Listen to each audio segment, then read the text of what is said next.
So we've all heard the term, ignorance is bliss. And man, is that not correct?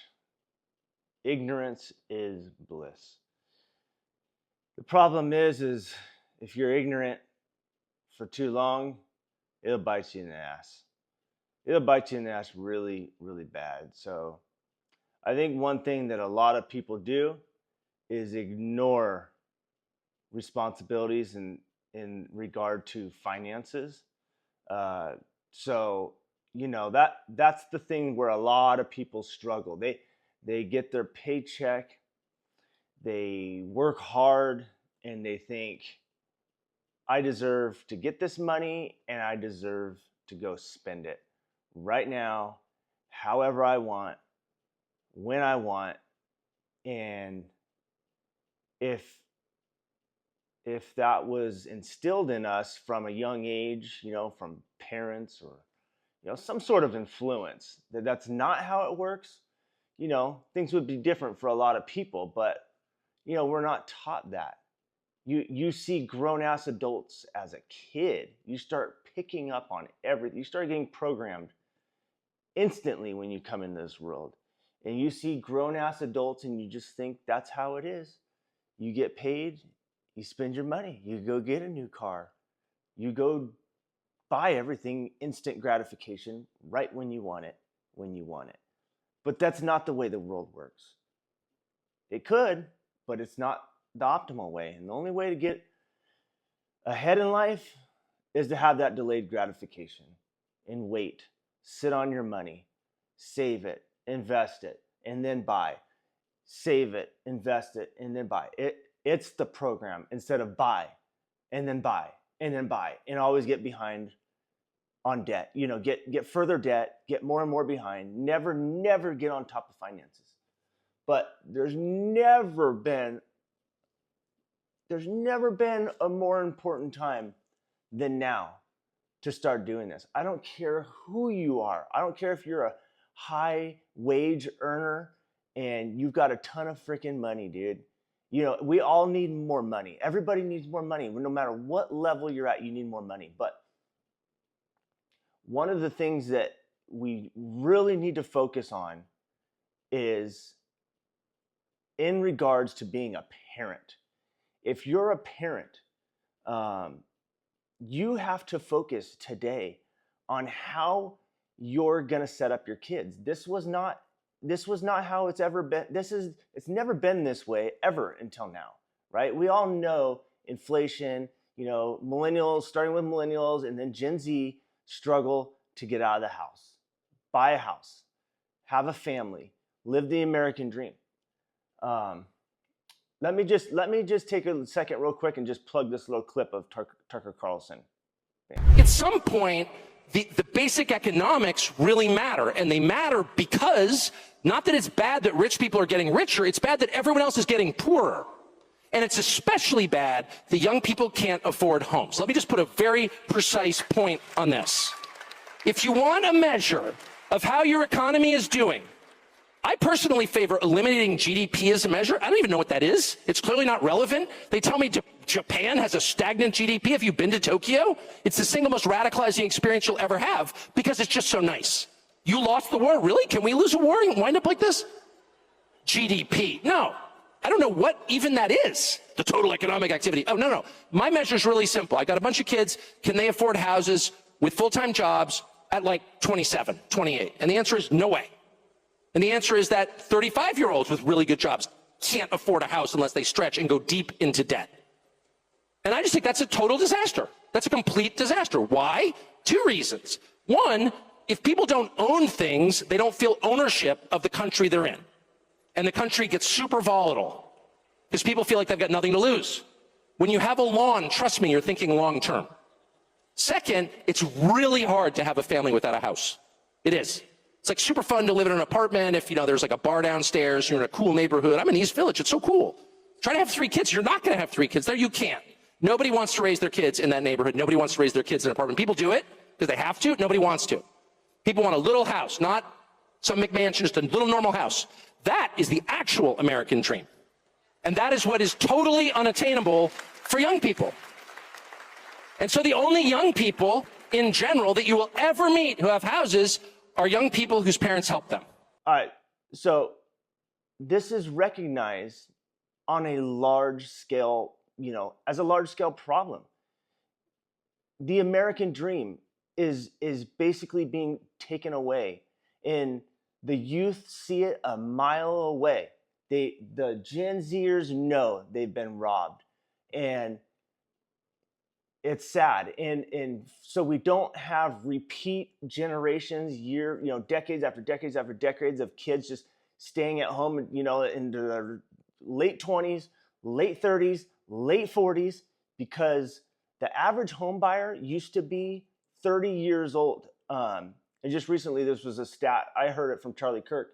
And now I think millennials, the average age for a millennial to own a home is 30 years old, okay? And then they're expecting that age, or today the age is 38. Something like that. But it just keeps that gap between your age and it just keeps growing on how long it takes to get a house. So this is a problem for the youth, and it's a problem for parents. So if you're a parent today, you've got a 20-year-old or you've got a 3-year-old, or you're thinking about having another kid, you're going to be an irresponsible parent by bringing a kid into this world or raising these kids and not having some sort of financial plan. Like I said, this has never been, this is new. This is the new world. You need to have a financial plan. Oh, we want to have a kid. Okay, are we financially stable? What's our financial plan? How are we going to set little Johnny and little Sarah up to when they get of age, 18, 20, whatever? How are we going to provide them some money? Yeah, it sounds it sounds weak, I guess, but it's where we're at, right? Because otherwise, if you don't do anything, your kids get thrown out into the real world, and it's like, how are they ever going to buy a house? But if you start investing today, you have a kid today, you have a 5-year-old today, and you put 500 or 1,500 bucks aside right now into the stock market or into Bitcoin, it will grow, and you'll have who knows how much, who knows, but a substantial amount to send them on their way. If they, or maybe you want that money to buy them a new car, but I wouldn't do that. Have a separate fund for their car.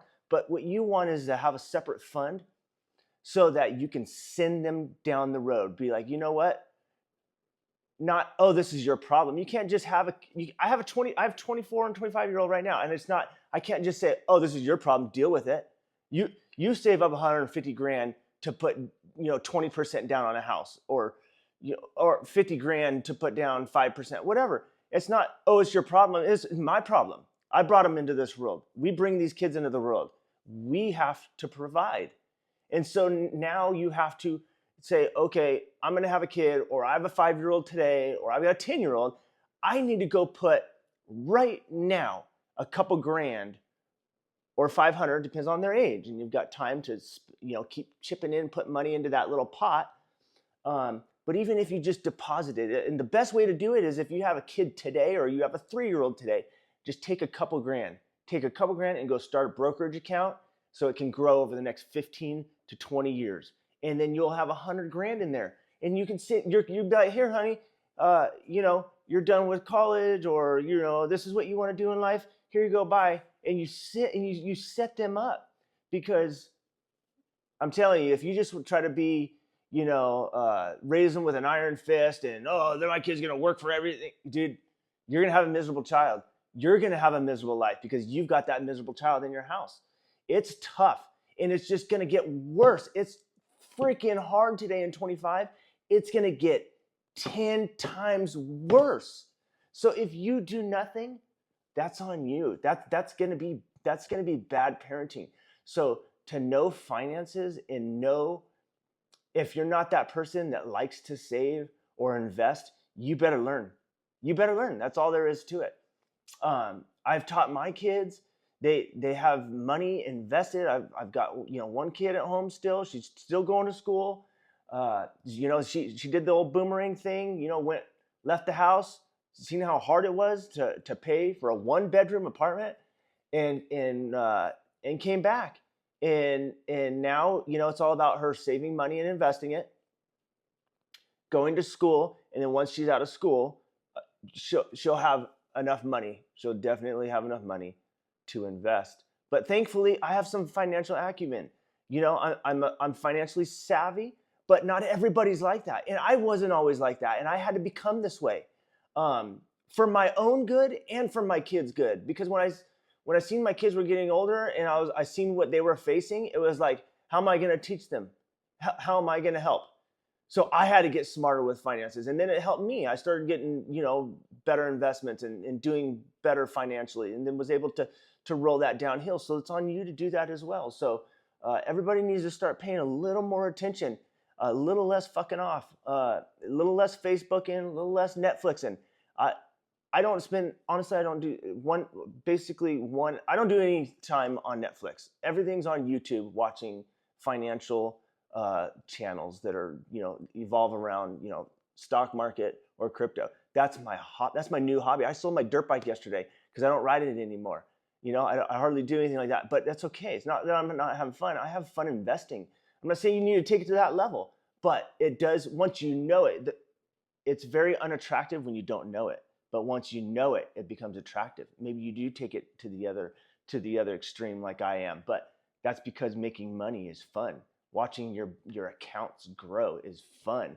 Knowing the next step in life is great. And it gives you decades worth of optimism. So get your head in the game, and realize if you got kids today, you have to act. It's not, oh my, I'm just saying this, and it's just and it's an option. It's not. You're going to be a bad parent if you don't. You're going to have a kid stuck at home till they're 30 or 40 years old if another decade or two goes by, because they'll be outpriced. Set up some money in an account, brokerage account, crypto. This is another reason why I talked about this stuff, is because I know what's happening. I know the trajectory of the economy, and I also know that there's a once in a lifetime window right now with investing into the stock market and crypto. Crypto is new-ish, but as we all know, with the Trump administration, it's being deregulated and modified on a daily to be a new asset class that is, it's going to grow. It's growing every single day. And so cryptos are just going to, Bitcoin, focus on Bitcoin. Bitcoin's going to go, it's at 120,000 today. It's going to be at 1 million in no time. So anyways, all right, guys, invest your money, get your feet on the ground, get your head out of your ass, think about the future, stop spending money on lattes. See ya.